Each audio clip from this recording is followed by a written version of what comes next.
And there's an increasing sort of international move now towards having a coaching relationship with the patient as opposed to having a sort of medical professional advisory role with patients. The time that is spent with people and the differences it makes for people, I value that highly. The nurses now are more committed to it. At first they would say, we haven't got time for this, but they can see the sort of care they're delivering and they're getting satisfaction from the fact that it is patient-centred.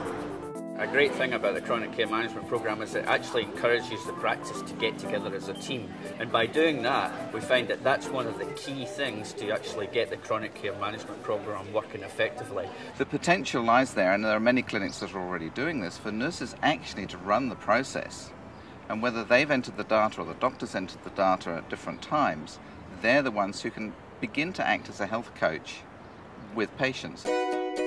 Nurses are learning new skills and running clinics. Some are creating new career paths and pursuing further study. Papers I've done in the recent past have given me the knowledge and the background information and skills that I then bring back to my practice.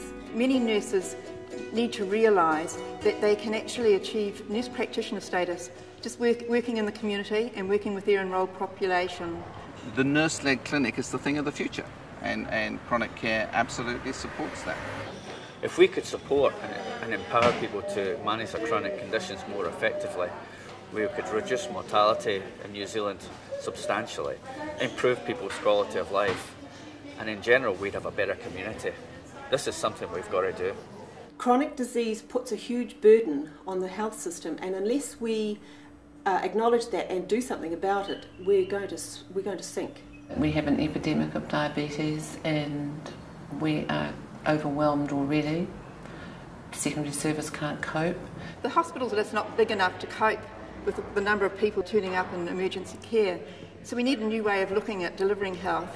We are seeing treatment failures coming through, people with premature renal disease and premature death, particularly in Maori and Pacific populations, as a result of the current system that we have. I think the biggest issue facing the sector, and this is not just primary care but the whole health sector, is sustainability.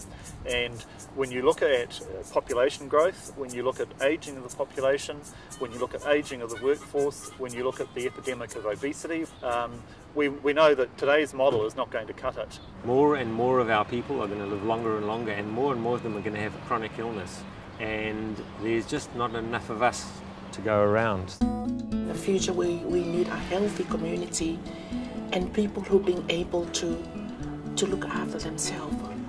Hopefully the parents will teach their children what to do. They've got fast food restaurants everywhere you turn.